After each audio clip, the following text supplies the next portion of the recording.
All right, so let's go ahead and put this to use and do a painting. I've got a quick line drawing, which was just a quick tracing of my painting here. I've provided this line art with the class, so you guys can follow along with me if you like. I'm going to try my best to use brushes that I've also provided with the class. I do have more brushes than I provide because sometimes I buy brushes from other artists, and of course I can't sell those. So the ones that come with the class are the brushes that I've made myself. But I will try my best to stick to those, okay? So let's see. Let's grab a brush. This is my chalky brush, and I should probably quickly show you my layers. I've got the line layer here set to multiply mode, and then on a layer beneath, I'm only going to use one layer. Although if it changes, I'll let you know, but I'm going to put my layers off screen because right now I'm only going to use one layer. And here we go. On that layer, I'll just kind of block in just a neutral, let's say a neutral warm. Now I'm going to obviously stick to yellows because I'm using a complementary palette. So I'm going to stick to yellows and purples. So as I block in my neutrals, I'll just kind of mix between the two. Again, these are neutrals, which means they're close to gray. Remember that invisible wall thing? Notice I'm going to try and stick within it. Now, I'm just sort of haphazardly sampling yellow, purple. I may be a hair off and get this blue by accident. I'm trying my best to stick to this. As long as you're thinking complementary and jumping back and forth like this, in my opinion, you're going to be fine. Again, it takes out the guesswork, right? And we'll get to expanding on that color palette in the coming chapters, of course, as well. Okay, good. I like to start here because it gives me the opportunity to build both darker and lighter. You don't have to do this, but this is what I like to do. Let me just switch over to a different brush. This is also provided with my brush set.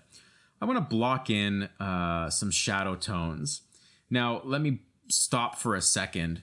I'm going to decide something right now, and that is anything that's in light is going to be hit by a warmer sunlight, and therefore is going to receive the yellows, and therefore anything in shadow is going to receive the purples. Chapter 2 is going to be more about that. I decided to start here, though, to kind of dive into the fun stuff quickly, and then in Chapter 2 we'll back up and do some more theoretical stuff. Anyway, so anything in light, I got my yellow, and I'm going to branch out not crazy far. Like if you look at my painting and I sample this, that's pretty saturated. That's no longer a neutral color.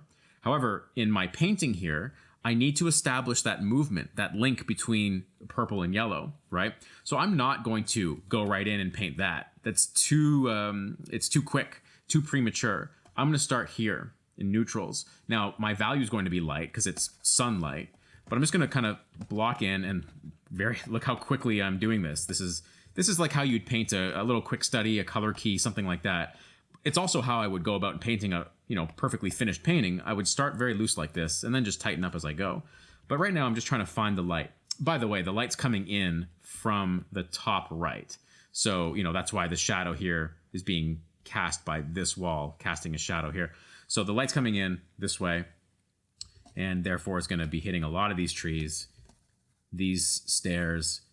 Oh, whoops. Sorry, I was accidentally sampled the wrong yellow. Let's keep it neutral. Keep it neutral because then we can build from it.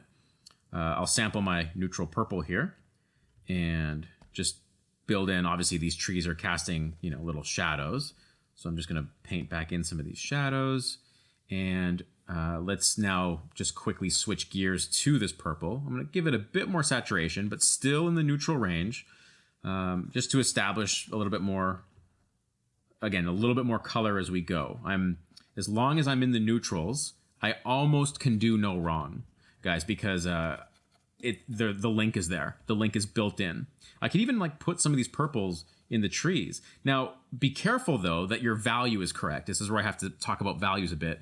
My trees are, if you look at light versus dark, my trees are about here. The sunlight is hitting those trees. If I put this purple here, that's the wrong value. If you have the wrong value, it's also the wrong color. Value trumps color.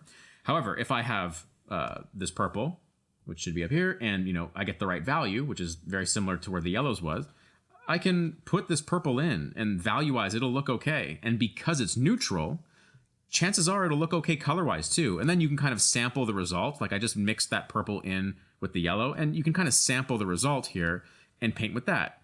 That's totally valid. Mixing colors on the canvas like this actually is how I get most of my color. I start by picking colors, but then I usually am sampling what's on the canvas. Much like how an oil painter would pick colors off their palette. They mix the colors, work with the colors on their palette, and all of a sudden their palette is this, smorgasbord of colors they can dip into whenever they want. I feel like digital painting is like an interactive palette.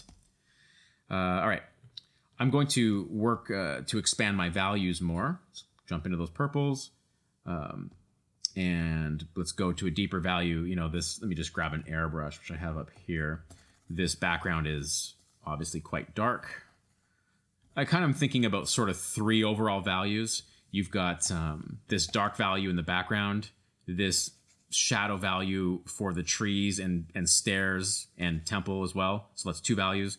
And then a light value for the trees. So 3 overall groups. Obviously, there will be little changes within those groups, but those are my overall groups that I want to stay separated. That will help this painting read. So something in here is my overall value scheme. Let's just grab a marker brush, which again comes with my class. And let's branch a little bit out on these purples. Let's get this rooftop in, and I'm going to get some definition here with the shadow underneath the roof. This is not a shadow. This is ambient occlusion. This dark right here. That's not a shadow. That's simply the darkest part of a shadow. This whole thing is in shadow. The ambient occlusion is where the ambient light is blocked or occluded. Therefore, it gets even darker. Okay, let's continue on here. Get a few more purples just working in there. This may be a good time to grab my layers and just decrease the opacity a little bit on my lines. I don't need to see them. See, when you have 100% opacity on your lines, the lines dominate the painting. If you take the lines away, suddenly, I can really start seeing the painterly form coming through. The painting is what's communicating to me here. When I have the lines on, it's the lines that are communicating the most. The lines are the loudest. So I'm just going to decrease the saturation. I'm not quite ready to completely turn off the lines yet. Another way to do it is to make a layer over your lines and just paint over your lines. But in this case, I will decrease opacity, throw the layers window off screen because you don't really need to see it right now. One thing I do generally in painting is I pick an area. Usually it's the focal point. In this case, that's the temple. And I bring it to a higher degree of finish. Maybe not fully finished, but just a higher degree of finish, so that it's kind of provides a bit of inspiration to me as the painter to kind of see what's working and then let that inspire the rest of the piece. So that's what I'm doing here. Even though the temple is shrouded in shadow, I think it's somewhat of a focal point. After all, the painting kind of leads your eye directionally right up to it. You know what I'm going to do here? I'm going to take my line drawing and just erase the temple. Again, getting rid of the lines, because I want the painting to do all the talking here. I don't need these lines, especially, I have the reference too. If I wanted to refer to the shape of it, I could just look at the reference. It's beneficial to get rid of those lines as soon as possible. That's assuming, of course, you want a painterly, finished look to your stuff. Okay, let's get a grayer purple. And what that gray will do is it will start almost looking like yellow. And because these are very neutral colors, I can bounce back and forth from purples to yellows and just kind of build the illusion of, this corrugated or textured roof material. And it doesn't look purple or yellow. It's kind of a mix. And that's the other beautiful thing about neutrals. They don't really hold their identity as hues. Like when you're working with a neutral purple, it doesn't really look purple because it's so grayed. It kind of is a chameleon. It adopts the other colors that are next to it. And it harmonizes. You get to see that link. I'm just building a few different values of that purple right here. Getting a little, little highlights, little glints of the light. And let's go back into the yellows. Okay, let me speed up a little bit here. Let's get the doors kind of roughed in. And let's start working on some of these trees as well. You can see what I mean when I say a higher level of finish that I'm looking for around the focal point. This temple region is now looking like something. It's finished enough for a color key, although I do want to add more color to it, which is the whole point of this exercise. Right now, things are still existing in kind of the neutral range, which is a great start. That's where you want to be because it makes your color palette immediately start working. But then and what I haven't said yet is from there you can build saturation. And again, that's how you can link between intense colors that are completely different, in this case, completely complementary. So let's just keep working around here. I've got my textury, oily brush. I can't remember what this brush is called because I only see the thumbnail graphics in my Brushbox here. Brushbox, by the way, is a third-party plugin for Photoshop. I believe it's like $7. It's very cheap, and it's great. I prefer Brushbox to Photoshop's native brush browser. Let's keep working here. Get a deeper, slightly more colorful purple, and let's start working out the cast shadow that's coming down these stairs. I'm gonna get my good old round brush for this. This is the round brush with wet edges, which I paint with a lot. I don't know, 60% of the time I'm painting with this brush. I love the round brush. And I like to turn on the wet edges option, which again, is included in my brush pack. If you have a piece of software that doesn't support my brush pack, like say you're working in, I don't know, Krita or something, which can't import Photoshop brushes, as far as I know, don't worry about it. You can find brushes that are very similar. None of my brushes are special. I don't have crazy, well, I do have crazy textured brushes, but I almost never use them. Like I have a brush like this, which doesn't come with my pack because I downloaded this from another artist. Like, look at that craziness.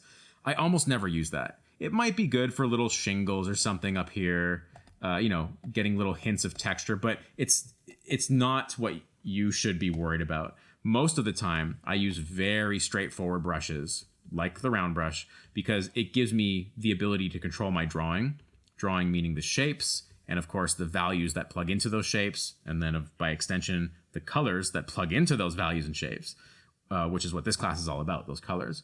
I'm gonna go into my yellows now, increase the saturation. Look where I'm beyond the neutrals now. Also, I'm gonna completely kill my line drawing. So there's my line drawing, boom, dead. And I'm just back on one layer.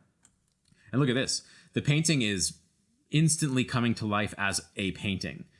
This is what I mean when I say that the lines actually work against you given enough time. You know, the painting should be doing the talking now. That's assuming you want the painting to be doing the talking in the final. If you're looking for a hybrid style of linear versus painterly, then obviously you want to handle this differently. But as a painterly sort of artist myself, this is how I approach it. I'm gonna break into some more saturated purples here. Look at that. Look at, there's a quality that happens when you start adding saturation to your neutrals. I don't know how to describe it. It's a feeling to me. It's I've heard artists call it like the colors feel like they're singing.